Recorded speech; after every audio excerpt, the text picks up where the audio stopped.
إن الحمد لله نحمده ونستعينه ونستغفره ونعوذ بالله من شرور أنفسنا ومن سيئات أعمالنا من يهده الله فلا مضل له ومن يضلل فلا هادي له وأشهد أن لا إله إلا الله وحده لا شريك له وأشهد أن محمدا عبده ورسوله صلى الله عليه وسلم وآله وصحبه أجمعين.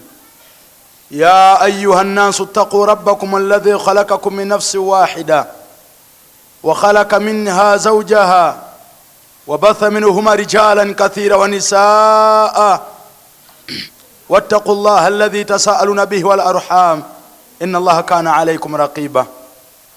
يا أيها الذين آمنوا اتقوا الله وقولوا قولا سديدا يصلح لكم أعمالكم ويغفر لكم ذنوبكم ومن يطع الله ورسوله فقد فاز فوزا عظيما.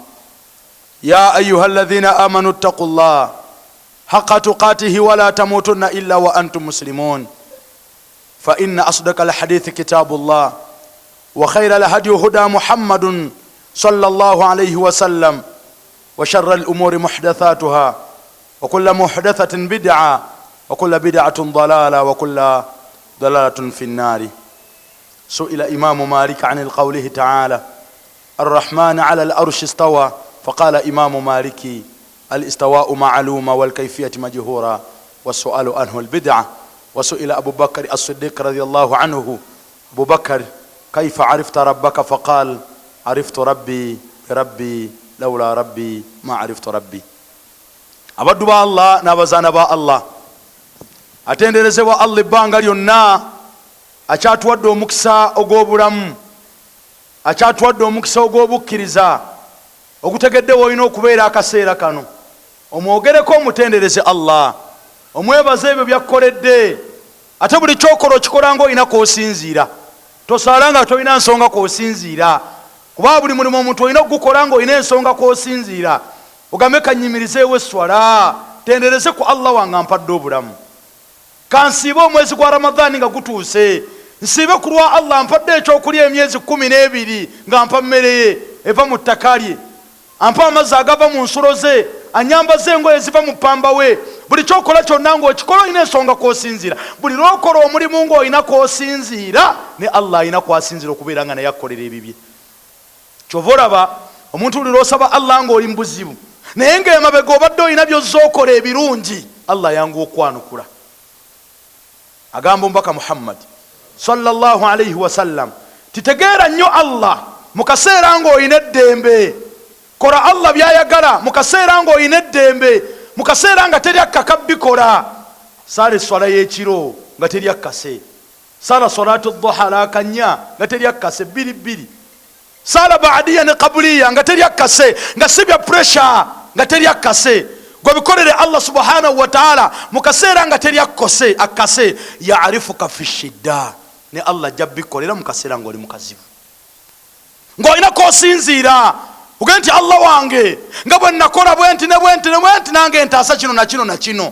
Tegeera Allah mu kaseera akangu akutegeere Allah naawe mu kaseera akazibu, mu kaseera ng'oli mwetaavu, mu kaseera ng'olina bw'oyagala akujje, mu kaseera ng'oli mu kinnya, mu kaseera ng'oli musibe, mu kaseera ng'oli mwavu, mu kaseera ng'oli mu balabe.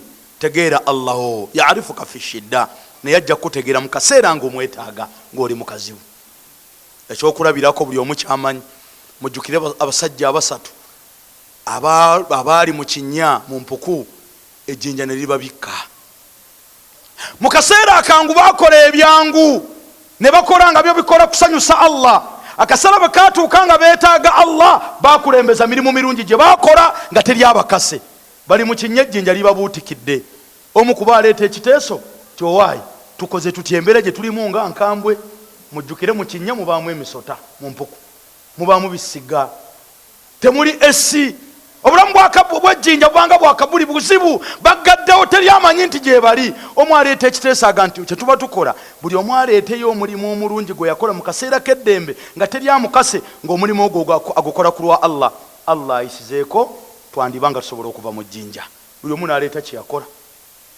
Omuntu agamba nalina omuntu nga mwagala, mwana muwala nga mwetaaga, nga mwagala, naye nga buli we mwogereza nvuma ŋŋaana sikwagala, naye nga nze mwegomba bw'ayitawo tandeka kyekimu mwagala, bwe mbeera ku street n'ayitawo omutima gunnuma, kyokka bwe mugamba kaŋŋaana, ningamba nkoze ntya kamulemereko nga ŋŋaanye.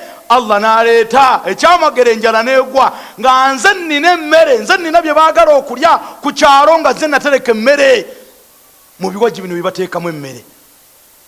Sitabasenga we, maama we, anti we amutuma muga nti owaayi genda zino ssente ogende ewa gundi omugambe atuwe emmere ya ssente zino. Agamba omuwala bwe yajja nange n'enkono eŋŋamba kati byakwesasuza bukyanga ŋŋaana kamufe enjala. Okuwa emmere tusooka kukola kyetaago, tusooka kwendako. Okuwa emmere tusooka kukola kikola kya bwenzi. Agamba ne tugenda ne tuyingira mu kasenge, ne tuyingira mu karuumu, ne tuggalawo budinisa bumooli byonna ne tuggalawo, ne neeyambula nzenna ngenda kukola kikola kya bwenzi. Akaseera ako oyinza okukalaba gwe atudde wano, omuwala n'amugamba tugenda kukola bino ebintu, waliwo atulaba. Jama n'amugamba tewali, obumooli tobulaba bonna nabuzibye, tewali, gwe wansi w'oluggi olaba nataddewo ebisiimuula, tewali atulaba. Babagenda mu kikolwa, riwaya ziraga nti nga bali mu action egenda kutandika, n'amugamba tugenda kukola ekikolwa kino, nennyini nsi atulaba Allah, twali kirese ku lulwe. Omusajja agamba bwe yayogera ku Allah mu kaseera ako nenkireka lillah, nenga nti Allah wange ekyo nakireka ku lulo, nali nsobola okukikola kuba yali akkiriza. Bw'obanga Allah wakkiriza omulimu ogwo tugirewo ejjinja lino ya Rabbi, nakireka ku lulo Allah, ejjinja ne lyeggula. Sibavudde mu order. Owokubiri n'owokusatu nga be balina okununula bannaabwe. Senga wali mweyempuku gwe atudde wano, wali oleeta mulimu ki goyinza oga nti Allah mpaayo nange omulimu gwe nakola ku lulo. Abantu emirimu gye bakola gyonoonekera we bali, asaddaase, ayagala takbiira, ayagala bamumanyi, arangira ne Byakuwadde. Musajja tankoze bulungi, laba ekkanzu gye namuwa kyagikoze ekitogi, kurangira Byakuwadde. Ogolaba piki gyavuga nze, oyogolaba byonna byalinze. Mulimu kigwokola halaka sirrun inda Allah, oyinayo ekyama mu maaso ga Katondawo. Halaka sirrun inda Allah, yali mutontomi ng'atontoma ng'abuuza oyinayo ekyama mu maaso ga Katondawo. Bainaka anta wa baina Allah, ng'ekyama ekyo kiri wakati wo gwe agitwahale Allah wo. Halaka sadaqa, oyinayo saddaaka yonna gye wasaddaaka n'ogikweka. La ya'lamuha illa Allah, nga teri agimanyi okuggyako Allah. Ono owokubiri aga nti nange nalina omukozi, abantu bakozesa abakozi, omukozi nakola emyezi 12 afuna emitwalo 10, mitwalo 5, ayoze emmotoka asiimuula enju, omukozi yafumba emmere, omukozi nga n'empyalya. Wallahi emyezi 12 linagimala nga tasasudde mukozi, 12 nga tamusasudde. Namunyiiza katono namugana n'okugoba nkugobye. Mwana wa munu n'agenda ng'abanja emyezi 12, mitwalo 10 ye milioni mu mitwalo 2 omwaka mulamba gyakoledde, nga goba ogenda mu kibuga ovaayo zirina. Haji mukwano gwange omugende wuwe, omukozi we nalaba nga ndi mukwano gwa Haji nnyo, nanze bali nangamba Haji akuwuliriramu nnyo, badde nsaba omungambira nnyongeze ku ssente emirimu ginzita. Ne mugamba akuwa mmeka nti 5, oyagala mmeka nyongeremu 2 gibeere 7. Abaana zo ssente ze bakola. Nenga mirimu ki gyakola? Ayoza, afumba, ayoze emmotoka nga ne kanaabe emmotoka ajagala gumu kitundu, bwagikubako akazigo mitwalo 2, naye ayoze emmotoka buli lunaku yali badde omutwalo ogwo agufuna, afumba emmere, ate n'abaana bo ne bamuvuma, gamba ate n'awuzikanga ate tomusasudde. Oli yalina mukozi nga amukozesa amusasula bulungi, ssente bwe zakendeera n'amugamba ssente zikendedde era ez'omwezi guno sizirina. Mbadde nkusaba tuleme kukola myezi mingi, ogende bwe ndiba nfunye ssente ze ez'omwezi guno ndizikuwa. Akaseera ne kagenda omukozi nga yabula, ono omusiraamu ssente n'azifuna, n'amuguliramu ekisolo giyite embuzi, n'amuguliramu giyite ente oba eŋŋamiya oba endiga, n'agiteeka mu kiraalo. Wayita akaseera emyaka n'amusanga, oba Assalamu alaikum, si ggwe Kato tiyenzi, owaayi gwe wankoleranga, ssente zaali zanzigwako naye ssente zonna zifuna n'engulamu embuzi. Mbadde nkusaba tugende nkuwe hakkiyo, n'amutwala ewaka. Namugamba nti embuzi gye wangulako yeeno era mbadde kwegamba nagguliramu embuzi era yeeno era kino ekiraalo kyonna kyolaba mbuzi zo embuzi yo yazaala embuzi zino zonna ebbanga lyobuze nsobola okukuwa ziri ezizo naye eno hakki yo nagulamu mbuzi nga sente zaagala zinkyankananeko ekiraalo kyonna twala musiraamu naga nti allah wange oba wakkiriza nkusaba ejjinja lituviire ne liseetuka kati omu yabanunula senga yali ggwe omunaga nti allah mukama wange allah nange ekintaasa nayina maama wange mwagala maama wange simuvuma maama wange ankolera bwe nategeera nti waqada rabbuka alla ta'budu illa iya wa bilwalidaini ihsana bwe nategeera nti omukadde allah yatulagira okumuyisa obulungi okumukwata obulungi nange kyenakola mukama wange nagenda nentuuka ewa maama budde bwakiro nga beebase bamaze isha neŋŋaana obba konkona ekyo nakikola allah ku lulo nagaana obba konkona allah neŋŋaana obba konkona neŋŋamba allah wange ow'ekitiibwa ekyo nakikola ku lulo obutaba konkona nensula ku mulyango mpaka ku makya bagenda okugulawo oluggi nali mbaleetedde mata nandi ku muluggi neebase ndi awo neebase neŋŋaana okuddayo waka neŋŋaana obba konkona engeri gye babamu n'ebirwadde abakadde ekyo allah nakikola okugondera abakadde nga ŋŋondera ggwe allah koga otulagira obba gondera bw'oba wakkiriza allah ejjinja lijjeewo ejjinja ne lyeggula ne bava mu mpuku gwe mulimu ki gwoyinza okuleeta ng'oli mu kaseera akazibu nga kusinzira ogambe allah akutaasa okaveemu tegeera allah fi rraha mu kaseera akangu yaarifuka fi shidda naye akumanye mu kaseera ng'oli mu kazibu mu kaseera ng'oli mu mabanja oyimuka ekiro mu tahajjud owanika emikono omugee nti allah nze omuddu wo alabirira bamulekwa allah nze omuddu wo ayamba bannamwandu allah nze omuddu wo akola bwe nti allah ebyo mbikola ku lulo bw'oba allah wakkiriza ntaasa kino kyendimu mulimu ki gw'olina hallaka sirrun inda allah olinayo omulimu mu maaso ga katonda nga gwakyama nga teryagumanyi bainaka anta wa baina allah ng'omulimu ogwo guli wakati wo ne allah wo olinayo omulimu gw'okweka la yalamuha illa allah nga teri mulimu ogwo agumanyi okuggyako allah nga mikwano gyo tegugimanyi nga taata wo tegumanyi maama wo tegumanyi omu ku basahaba abalongoofu abatukulembera yafa ne bategeera omulimu gwakola nga amaze kufa mukadde yali mukyala munaku ku kyalo talina kyakulya naye nga buli lunaku omukadde waliwo amutwalira ekyokulya si mwana we ate tamubuulira nti yenze ajja budde bwakumakya n'aleeta omugugu gw'emmere mukakutiya mulimu amatooke mulimu muwogo mulimu lumonde mulimu teekamu kyonna kyoyagala mulimu ensujju n'amuteerawo naye ne bateegateega ani abireeta n'abula omusiraamu oyo baamanya sahaba oyo bamumanya amaze kufa era abaamunaaza be bamutegeera batya bagenda okumunaaza wano ku kibegabega nga wakulubuka akakutiya ng'omulimu ogwo ebbanga lyonna abadde agukola ate nga teryamanyi bamanya mpufaakwe ne balangirira nti abaayi obulijjo gwe tunoonya atwalira omukadde emmere wuuno yafudde gwe tuli mu kunaaza gwe mulimu ki gw'olina gwoyinza okulaga allah mirimu gye tulina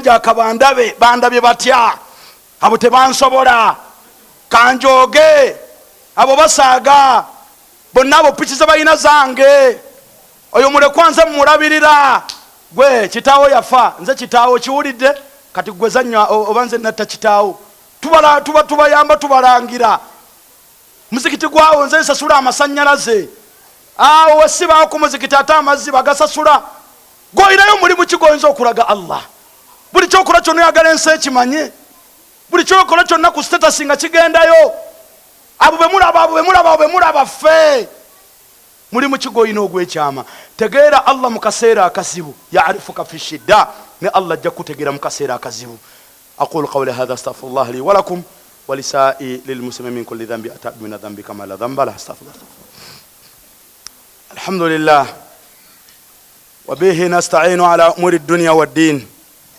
wassalatu wassalamu ala rasulihil karim sallallahu alayhi wa sallam وعلى آله وصحبه أجمعين أوصي نفسي وإياكم بتقوى الله وتزودوا فإن خير الزاد التقوى abaddu ba allah n'abazaana ba allah mbakubiriza okutya allah buli kye tukola kyonna tukimanye nti allah waali era atulaba tufunengamu akadde akatendereza allah tufunengamu akadde akoogera ku allah fadhkuruni adhkurukum agambye allah munjogereko mboogereko mu kaseera k'okuba nti amasimu g'abantu tegaliiko data taliiko omuntu ekimuluma okulaba nga data we gwabadde ateekako alaba ebyobuseegu buyimba kyobupya obubaddeko ng'ani alumiddwa okubanga ya rabbi obadde nga data w'omuteekako onoonyereze Sheikh kyomupya ayogedde ki? Ani asazze ejjuma y'e Madina y'e Makka ayogedde ku ki? Noonoonya kakyaka translating otegeere boogedde ku biki? Sudaisa asomye ssuula ki? Ani aluma okubanga ku Lwokutaano obadde nga oteekako data nga data taliiko noga nti owaayo olwaleero buli Lwakutaano mbadde nga mpuliza swati kafi nga nkozesa YouTube ng'ekikuluma kyekyo abantu ekibaluma tawuliza byavudde mu kulonda ebyegindi. Baŋŋambye gundi agenda wallahi era essaawa eno buli akubira essimu owaayi ng'ogawulizaako tufuna amasimu kuva Mbaale ng'olinga byabakamu. Seka nze mbuuza owaayi gundi ali atya ti gundi ne baddamu muwulira nga yeeyita MP ojja kuwulira embaga ti gundi ali atya gundi ate gundi maama we tazirise gundi ali atya. Ani aluma Olwokutaano oga nti Olwokutaano luno ekinkoze obubi bajjeeko data sisomye swati kafi ate mbadde nga nsomera ku ssimu. Ani aluma nti mbadde nga ne seeka wange ansomesa ku mutimbagano nga ansomesa ku Zoom ansomesa ku WhatsApp nangamba kati bikula page bwe tutandike ng'ebyo ebikuluma ebituluma. Ani abayi ani akyaleebya banekana akaseera kali tujjukizza nnyo akaseera ketugenda okubanga tulina kye tulina nga n'essimu tetuzirina. Abantu bakadde bafe abawangala bino byakajja bintanenti byakajja myaka 10 mabega bwe gibanga si mingi byakajja 2000 bino tebyaliwo naye bakadde baffe bawangala era baaliwo era bagaggawala era n'amateka gaabwe kwe tuli era bawuliziganyanga ekyewunyisa bo n'omukwano baguyinanga n'okusinga ogwaffe bwayinanga guli riyo. Nawulirako Museeka Kulumba owaawano yavuga emmoloka yalinnya akagaali n'avuga akagaali n'agenda mpaka Natteta n'agenda mpaka Mitiyana n'abeera Luteete simanyi Luteete n'abeerayo ebbanga nga agenzayo talinayo muganda we talinayo mukyala talinayo baana ng'ekimututte okumalayo emyaka 2 kusomesa abantu bawo ddiini bayinanga omukwano ng'avaawo n'agenda e Masaka agenze kulaba ku mukwano gwe. Mikwano gyaffe gya byanfuna mpankuwe ayinamu nga abana emikwano atayinaamu nga bagoba bw'ositukamu buli omu n'afuuka mukwano gwo bokkakkana nga bagoba. Bali balina emikwano tebalina intaneti tebalina WhatsApp Skype tezaaliwo Twitter tezaaliwo tebalina Facebook naye balina omukwano oguliriyo ate omulembe gwabwe gwalimu baraka. Kati laba omulembe gwaffe ogulimu byonna gwe gujjudde ebisiyaga ogulimu byonna. Bagamba nti ono mukazi woono nga gwe bakulaga wa kirevu ate naye akwana wa kirevu. Ne bagamba nti ono omuwala ayagala muwala munne. Mulembe ogulimu Twitter omulembe oguliko kompyuta abantu amaaso gafudde kompyuta abantu laptop batambula nazo. Mubeera ku nnyonyo linaga nti bizinesi ntambudde nayo ne mugenda e Mako linaga nti seeka twawafuya akawungeezi nnyo obutakisobola nayo bizinesi natambudde nayo n'abikula laptop n'atandika okukola. Emirembe giri tebyaliwo naye wallahi omulembe gwali mu baraka. Mulembe gwaliko ebyokulya gwaliko ebyokunywa nga bwe basizoni ya ffene ne Kampala bamulabako nti ya ffene. Naye omulembe gwaffe ogwa Skype ogwa Twitter ffene ayengerera ku mbooko ojja kwengera n'omukubako ne baga nti ayengedde ogenda okusala ega nti ayengedde biki onaga ekituufu bamukubye embooko. Mulembe gwe tuliko guno ogulimu obutwa obutatta mmese ogula obutwa noga niyenze kutega mmese zinfugire ezo ziruma abaana ebigere bw'omala ogitwala obutwa n'obutwala ewaka obanga azigulidde vitamini osanga yagejja eringa pusi ng'obutwa tebugeza mmese.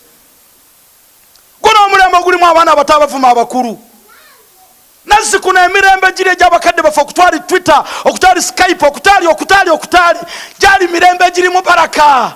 Olwaleero omuntu aba yakava mu swala salaamu aleiku n'agenderawo ku TikTok aba yakalinya TikTok akyali na muzikiti mukazi nga yeebambye ali bukunya gwe mulembe ogwo era abantu balumwa nnyo TikTok etumalira ebiseera bagigaddewo. Ani alumwa ng'olumwe lwa ddiini ng'ekikulumya kya ddiini noga nti kuno kwensomedde Quran kuno kwembadde nkolera bwenti. Baganda bange omulembe gwaliwo bino byonna nga tebiriyo munnaye ne basahaba ku mirembe gya bino tebyaliwo ne munnaye bye tusoma bye tubasomesa. Abi Hurayra yakwata hadithi ezasukka 15 Abi Huraira yalina hadithi ezasukka 1500 ku mulembe gwe tewaliwo Google yakwata bukwasi mu mutwe kyokka ne yerekerayo ezasukka 1500 mu mutwe. Kizibu okulira asomesa n'asomesa hadithi nnya nga towuliddeko ana Abi Huraira ate alina laptop hadithi zaabwe ze zitambula. Abdurrahman ibn Auf yawangaala emyaka gye yawangaaliramu sahaba n'ava e Makka n'agenda e Madina teri mugagga mu nsi yonna bukyangenda ensi ebeerawo ku mulembe gino ejaffe ng'ayina essente. Abi Huraira Abdurrahman ibn Auf ziyayina nabbi n'atuuka n'omugamba Abdurrahman ibn Auf owaayi gw'osinga obugagga mu basahaba okimanyi nti ogenda nakulwawo okuyingira ejjana nga Allah akyakubala maali gy'olina. Yali mugagga, mirembe gyabwe tegyali gya banka, baali bagagga. Bw'ogenda e Madina waliwo wakfu ya Uthman ibn Affan radiyallahu anhu. Bw'oba oyingira Madina bw'oti ogenda kuyingira Madina ekkuba erikuyingiza Madina wakfu ya Uthman ibn Affan ekyaliwo. Wakfu ntegeeza ettaka lyawaayo ne bazimbako nga bya Uthman ibn Affan. Era bw'ogenda mu kizimbe kiriko Uthman ibn Affan wakfu yagiwaayo lillah ng'agiwa Busiraamu. Nakati emyaka 1000 ekyaliwo ayamba Busiraamu. Abakafa emyaka 10 balina ki? Abakafa emyaka 5 balina ki? Balese mabaala, balese ziroji. Ne baga nti roji ya Haji Gundi tebalina internet, obulamu bwatambula. Tegeera Allah mu kaseera akangu akutegeere mu kaseera akazibu. Kola Allah byagala mu kaseera akangu akolere. Gwe byolaba ebisoboka bikole. Allah agamba mu hadith al-Qudus, Omubaka sallallahu alayhi wa sallam Allah agamba ya ibn Adam, mwana Adam nkolera kimu nsalira era akanya. Ulira Allah bwakugamba nsalira era akanya olunaku nga lutandika ondekera olunaku londwe yimirire. Ulira Allah byakusuubiza gwe nsalira era akazo ondekera olunaku londwe yimirire. Kigezeeko okuva na leero gwosalira akanya nga olunaku lutandika ebisigadde obirekere Allah. Abamanyi bayawukana ku lakeeze nnya. Abasinga obungi jumhuri bagamba era akenya Allah yali ategeeza era akebbiri nga subuhi tennatuuka ne subuhi yennyini ng'olunaku lutandika. Amanya balani bagamba era akenya Nabi sallallahu Allah yali ategeeza era akaza salatu dhuha Nabi yatusomesa era akenya biri nekyo nakyo kyuli zonna ozisobola. Subuhi nga tennatuuka n'ogenda mu muzikiti oba wonna n'osalira akabbiri oba osalidde wakoba ku muzikiti subuhi bw'omala n'osala ne subuhi ezo akanya 2 ne 2 oba ziri n'ozisala ayina n'osala ne akanya eza dhuha n'osalira akabbiri n'omala n'oga nti Allah nze mmaze ogwange kati nkulekedde olunaku lwange okulya kwange okunywa kwange nyambadde ntya n'asula ntya n'atambula ntya byonna n'obimulekera Allah ayinza okukulemererwa nga buli kyogera kyonooza nina taata wange nina maama wange mugundi wange mugagga nina mukama wange kati gwe bikolere Allah omulekere olunaku lwo. Tegeera Allah Nabiyuna Muhammad sallallahu alayhi wa sallam lumu yalina sahaba gwe bayita Ibn Abbas radiyallahu anhuma. Abatudde naye n'amuyita n'amugamba ya ghulam, mwana wange, mwana gwe. Nabbi abulira mwana n'amugamba mwana gwe. In fact amanyi baga nti hadithi eno nabbi gye yagamba Ibn Abbas ne bwe yali badde hadithi yokka omuzadde gye yali badde abulira omwana we n'agitegeera emalira hadithi zonna hadithi eyo yokka. Ate nga naffe abakulu etukwatako nabbi yagamba Ibn Abbas ya ghulam, mwana wange, taarrafu Allah, tegeera Allah wo, tegeera Allah wo subhanahu wa ta'ala. Yamugamba atya? Yamugamba ihfadh Allah, wekwate ku Allah, kuuma Allah akukuume. Jegenda si wenjagalamu wakatikati.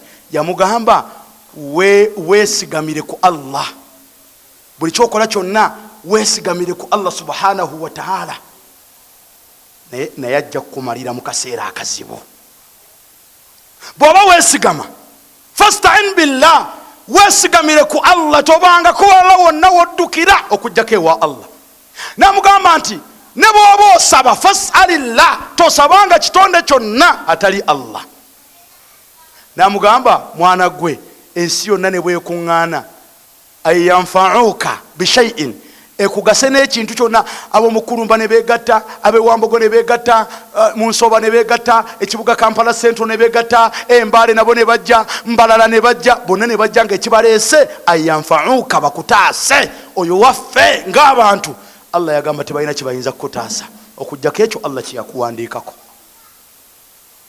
Aye n'amugamba mwana gwe, era ensi yonna ne bwekuŋŋaana ayadhuruka bishaiin, ekkose ekuteekeko olutalo. Ab'embaale ne bakuteekako olutalo, ab'emasaka ne bagaa tayitawo, ab'ekasawo ne bagaa nti, ab'egindi bugerere, bonna ne bagaa nti nedda, oyo tagenda kumalako.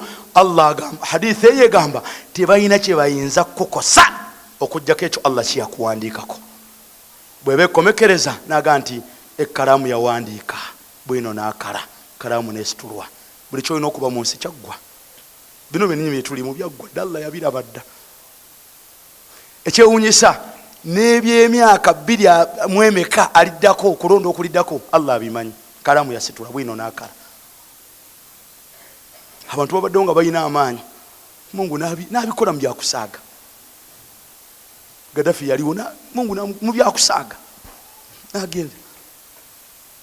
Kati ebyo bimu bitulumya omutwe, nolaba omuntu n'akola biki, n'ayogera bingi, n'akola biki, naye nga Allah yabiraba dda. Inna Allah kataba maqadira al-khalaiq, yateekateeka byonna byoli byendi mu nsi muno nga tannatonda ggulu n'ansi bi 50,000 sana, emyaka emitwalo egyo nga tannatonda nsi. Nga Allah akimanyi nti ono ali esimbawo, ng'eno ejjuma Allah agimanyi, abalibeeramu ennamba yonna nga agimanyi, abaami bammwe nga Allah abamanyi, bakyala bammwe nga Allah abamanyi, abaana be muzadde nga Allah abamanyi, byonna emyaka emitwalo 5 nga tannatonda ggulu n'ansi. So yamugamba bw'obanga olina kye weesigamira kyonna, fasta'in billah, weesigamire Allah.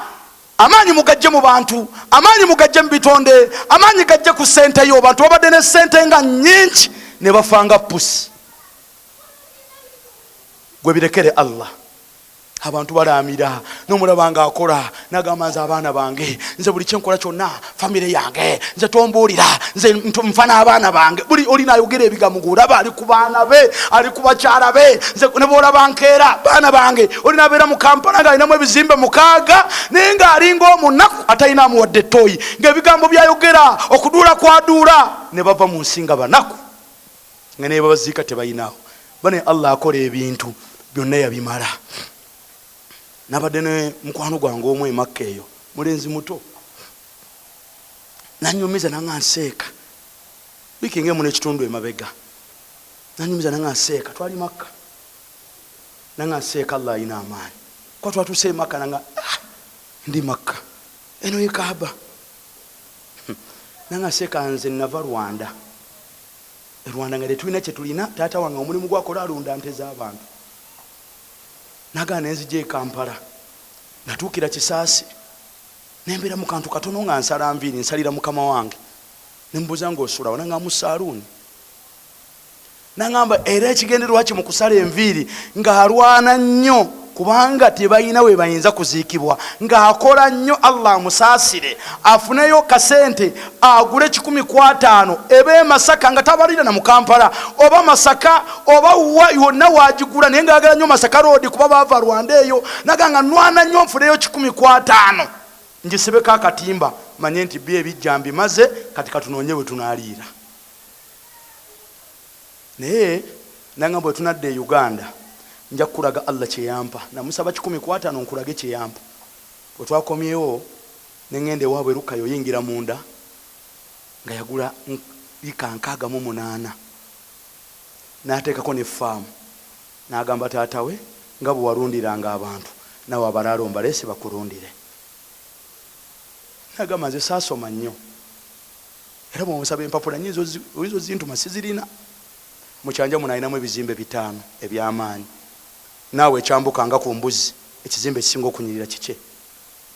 Mwana muto taweza myaka 32. Bw'obanga weesigamira fasta'in billah, tewali kirema Allah. Abantu bagenda kumalamu amaanyi bakulabe nga atasobola. Abantu bagenda kubikuteeka mu kusoma, bw'otasoma tojja, bw'otasoma tojja kwevuga, bw'otasoma tojja, bw'otasoma kikulu okusoma kulungi. Naye bannaye Allah yamanye engeri gyakola ebintu bye. Esaawa eno tuli wano, gundi yesimbyewo, ne gundi yesimbyewo, ne gundi yesimbyewo, naye Allah yamanye agenda okuyitawo. Twesigamire Allah. Abamanyi bagamba Qur'ani yonna Allah yagikuŋŋaanyiza mu Surat al-Fatiha. Qur'ani yonna Allah yagikuŋŋaanyiza mu Surat al-Fatiha.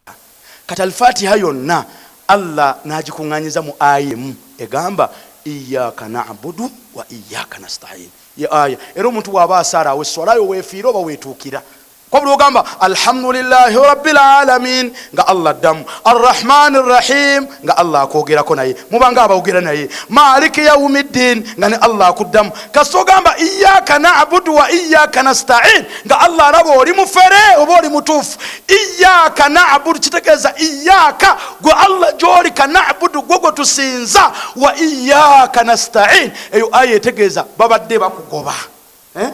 Ng'omuntu bw'onoobanga odduka ababbi bagoba oba abasirikale bagoba, n'oyimirira n'owanika emikono ga nti nzikiriza sibasobola, kati wa iyyaka nasta'in kitegeeza Allah byonna byendi mpanisa emikono, sisobola kulya wootali, sisobola kunywa wootali, sisobola kwambala Allah wootali, wa iyyaka nasta'in. Era wo Allah walabe naga nti ono mutuufu oba alimba.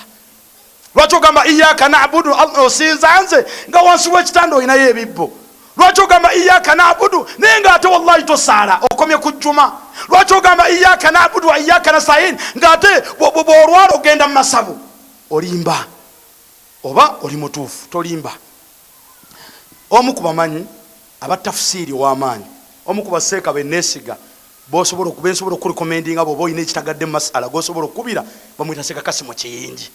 Era abaana basomedde ebiraali bwayisi Kakiri bwebabuuza ku baseeka b'amasaili, baseeka abakugu b'ebitabo, bagamba Seeka Kasimu Kiyingi.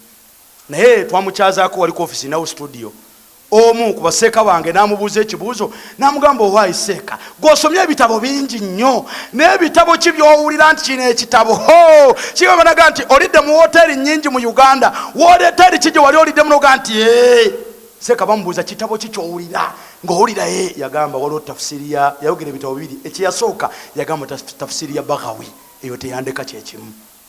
Naye bwe yayogera ekibuuzo ekyo nenjukira sitoole ya swati ya aya eyo iyyaka na'budu wa iyyaka nasta'in. Seeka Imamu Baghawi oyo lumu yali atambula nga amaze okuvunwa tafsiri ye, kati nga gyagenda agenda kutambulira ku mazzi. Aba atambula agenda n'asanga omuzeeyi amutwaleko, n'amuteekamu n'amutwala. Batuuka mu maaso n'amubuuza ye gwani, man anta, gwani? N'amugamba nze Baghawi. N'amugamba Baghawi gwe nawulidde avunula ekitabo nti ye olagawa? N'amugamba ngenda kunoonya mugagga, ngenda kunoonya kabaka, ngenda kunoonya gundi gweyogerayo omugagga yenna, ti omwagaza ki? N'amugamba njagala mumutegeeza nti navunudde tafsiri yange ampe ssente ngisaasaanye mu bantu ku bwereere bagifuna, omugagga oyo afuna empeera. Ono kyava amubuuza muzeeyi nti owaayi mu tafsiri eyo gye wavunudde aya egamba iyyaka na'budu wa iyyaka nasta'in wagivunudde otya? Imamu Baghawi naga esajja kinkubya omupiira yaweta buwesi n'addayo ewaka. Ye kye yategeeramu nti woba ovunudde tafsiri eno n'otuuka ku aya egamba iyyaka na'budu, Allah tusinza ggwe, wa iyyaka nasta'in ensonga zaffe. Eno ye Salam TV.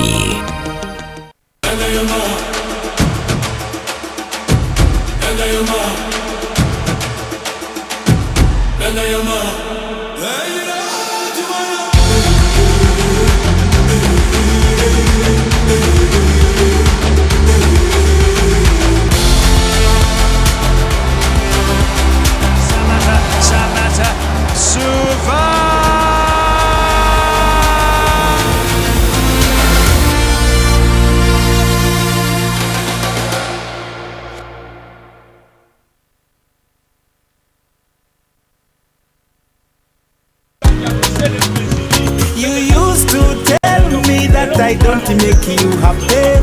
All that time you would be complaining. I'll call you every day, yeah yo, beidondolo. Kati osobola okufuna ekibuuzibuuzi kyonna ne MTN Voice Bundle. Kuba ku mikutu gyonna ku beidondolo. Gula bando y'eddakiika 25 ku nnusu 10 beidondolo. Oba gula daily bando yonna gy'oyagala. Nyiga star emu star 2 olondeko daily voice bundle. Oba kozesa my MTN app. Wetwogera awamu tewali kitulema.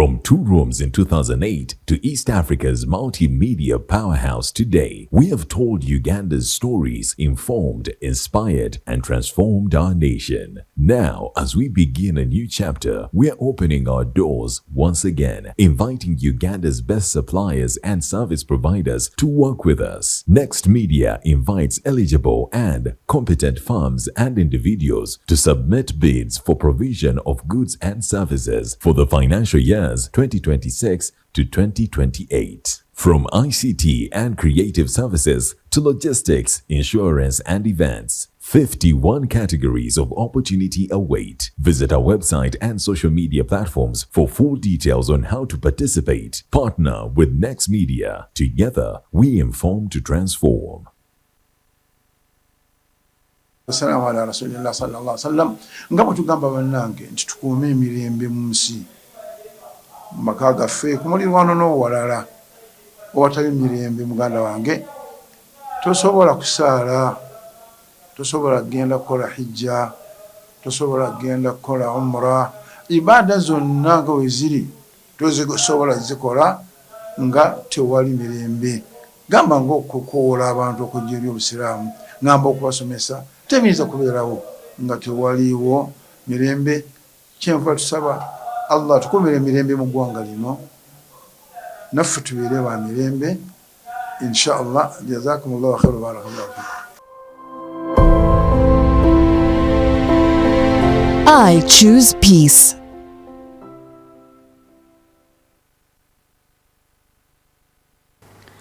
Ndejje Quality School Kitiko Mutungo ly'essomero ery'omutindo ogwa waggulu mu kubangula omwana mu ssachula kw'ossa ne theology. Ndejje Quality School lirina daycare, nursery, primary okutuukira ddala mpaka ku P7. Bano nno balina ekisulo kw'ossa n'abaana abava ewaka. Essomero ggazi bulungi anti abaana we bazannyira weewali. Omuzikiti nagwo weeguli ku ssomero. Ebyensula bya mulembe ddala anti n'abasomesa abatendeke tubayina. Emmotoka ezitambuza abaana nazo weeziri. Leeta omwana wo ku Ndejje Quality School HT ku Mutungo abangulwe. Okuwandiisa kugenda mu maaso ku ssomero era atuwagadde tukubire ku nooti 774 nooti emu 51 25 oba nooti 772 34 16 42. Makam Travels, your trusted companion in the Pearl of Africa on the journey of a lifetime. We take you on a transformative journey to the holy city of Mecca and Medina by offering you Hajj and monthly Umrah packages, visa processing, air ticketing, and hotel bookings. For more information, call or WhatsApp us on +256 709 7414 86. Visit us at www.makamtravels.com or on our media platforms including Instagram, Facebook, TikTok, and X. You can also download our mobile app from Google Play Store or Apple Store. Find us at AAA Complex, Bukoto Chisasi Road, Kampala. Makam Travels. Travel with confidence. Eno ye Salam TV.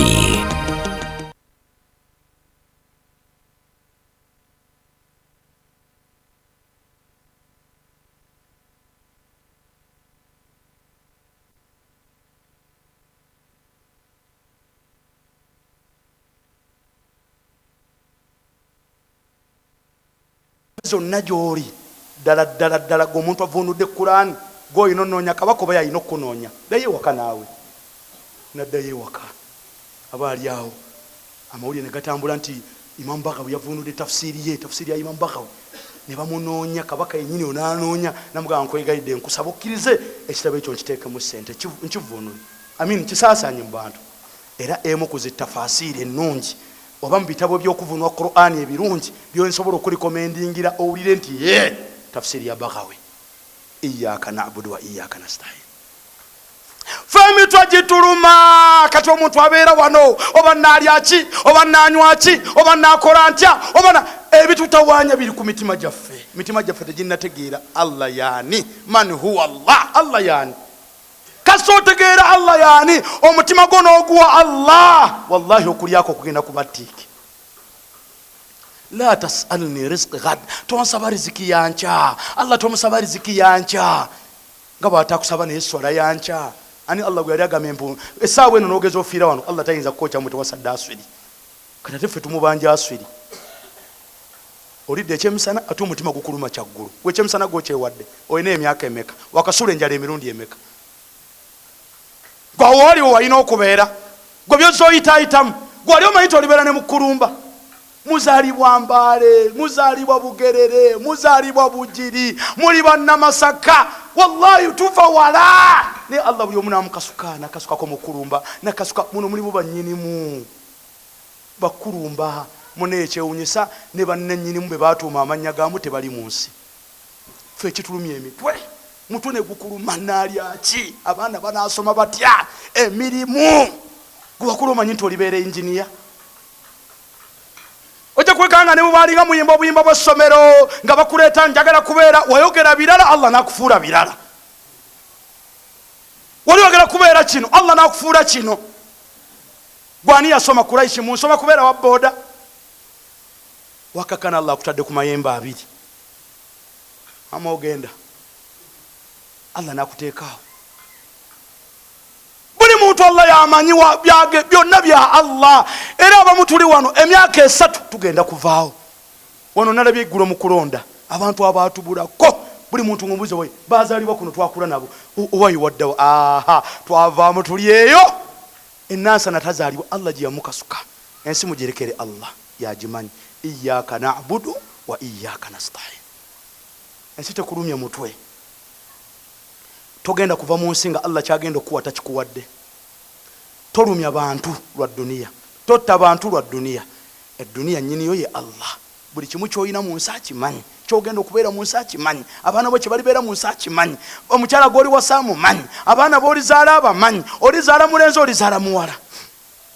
Ina mukwano gwange ali wano nsadde naye apaakinze moruka enjeru eri awo eggulo yazadde mwana muwala ne nali njogera mu kkono ye abasawo baamugamba mutajja zaala mwana muwala.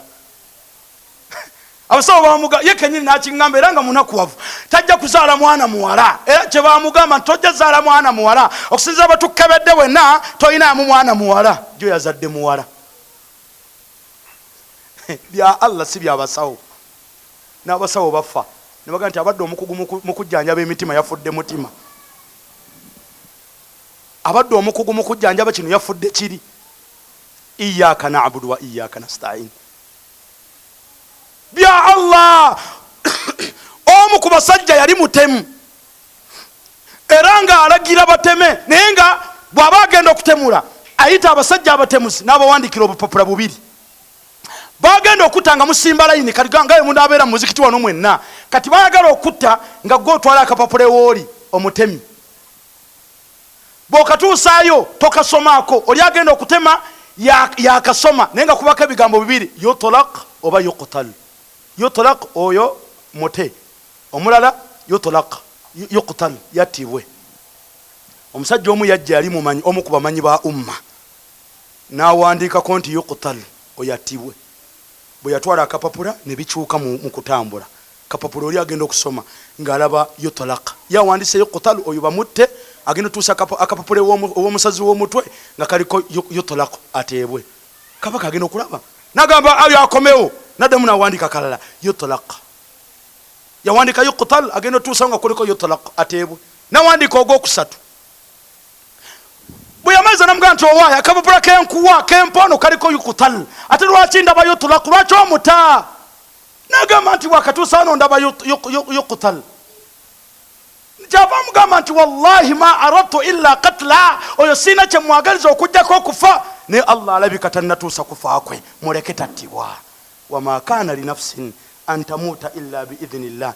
Tewabanga wakutiisa ti asobola okukutta okujjako nga Allah asazeewo kitaaban muajjala. Buli ali wano programs okufa Allah azimanyi. Jakutta takusobola jakuba amasasi takusobola gwe nja kukola ekintu takusobola. Abantu babadde ku nsi kuno nga batiisa abantu bawunzise be basoose mu ttaka. Nalaba ku musajja gwe bayita Kaweesi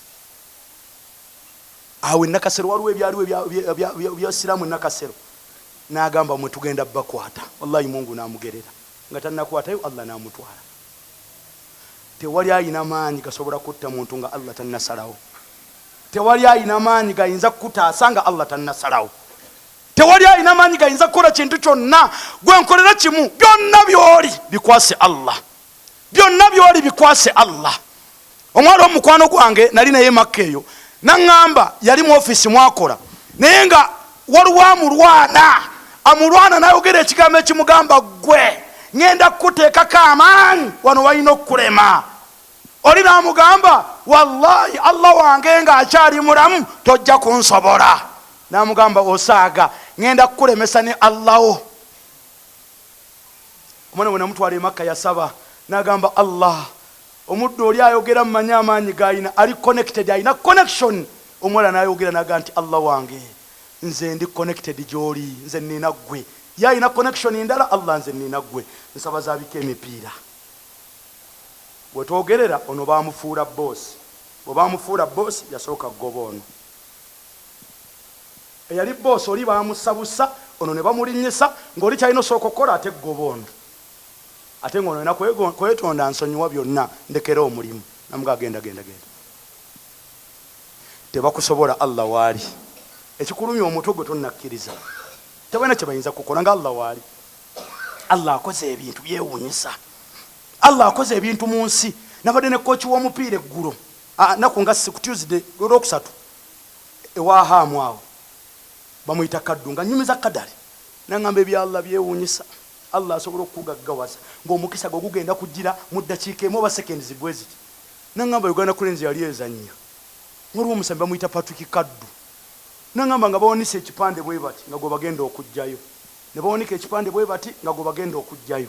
Bamaze n'okiwanika mu bbanga nga balinda guyita ayingire. Ekipande bakiwanisa. Bawonika ekipande bati ne baleeta omupiira gwe bagenda okujjamu yennyini n'atomera omutwe, yali Afcon golo n'enyo. Ekipande ne bakijjayo ne bagamba oyo tumulekeyo, ne bamulekayo. Eddakiika ezaali zibulayo n'azimalako. Okukkakkana ziri ensi z'ebweru eziraba omuntu ng'ali ku national team ng'alina byasamba gwe baasooka okuyita. Mu bonna abaalimu ne bamugula n'agenda mu nsi ez'enjawulo. Nanga ezimu ku ttiimu ze yagendamu yafunanga gumu kitundu omwezi, omutwalo gumu ogwa $1 n'ekitundu omwezi. Taddanga magaga yagufunira emyaka 3. Y'omu ku basambi b'omupiira abagagga mu Uganda gwe bali bagenda okujjayo. Kaddeko tekannatuuka. Gwe Allah mutegeere mu mutima gwo waali. Tewali kimulema. Wama kana li nafsin an tamuta illa bi idhnillah.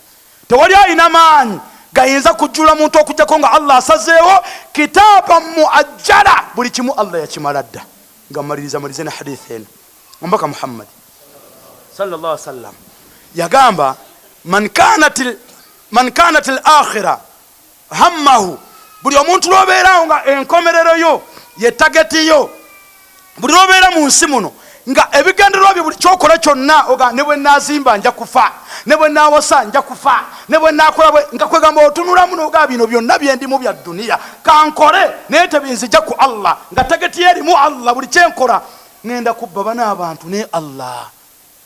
Kati waliwo abantu bemugenda okulaba nga bamukubya akalulu, asasula abalangirira, amugaye gwendeka tugende mu kooti tufaafagane, nga takkiriza nti bamukubye. Naye omuntu akkiriza nti akhira hammahu n'ogiwa tageti buli kyokola kyonna ng'omanye sawa nangenda wa Allah, wallahi dunia ekwanguyira n'ebintu otandika obbirabanga bya bulijjo. Allah kyakola buli wojjiza enkomero n'ogiteeka mu mutima gwo, Allah kyakola ng'akuwa obugagga bw'omutima. Mubamu ebitakulumya mutwe. Bw'olaba akaanira ettaka lyo okwezi oba mu kkooti, abantu babeerawo n'akaana enta 2 n'agamba oyingira mu ttaka lyange ng'akantu kakaanira olutalo mu bweruti. Gwe kyokolanga omukwasanga oluwanyi n'omugakwata. Ogambye ettaka lyo nitutte, ogambye ntutte enta 2, nkusaba nkuwadde enta 8, kuba enta 8 genda nazo. Seko ogenda kufaafe byonna mubireke. Kasita olina woosula. Emitima gibaluma n'edduniya. N'obeera mu balooya emyaka 15 okaanira 15. Omutima ne gukuluma, abaana bo ne babiyingiramu, emirembe ne gikuggwako, ne oyeweza abalabe. Sekakeera ku makyo geesidda mu kooti. Ettaka ndikulekedde oli nsasula kiyama. Ebintu ebimu mubireke, bigenda balumya emitwe. nobeerawo omutima ne gukuluma abaana banaalya ki omutima ne gukuluma oba katunaakola tutya omuntu anaava atya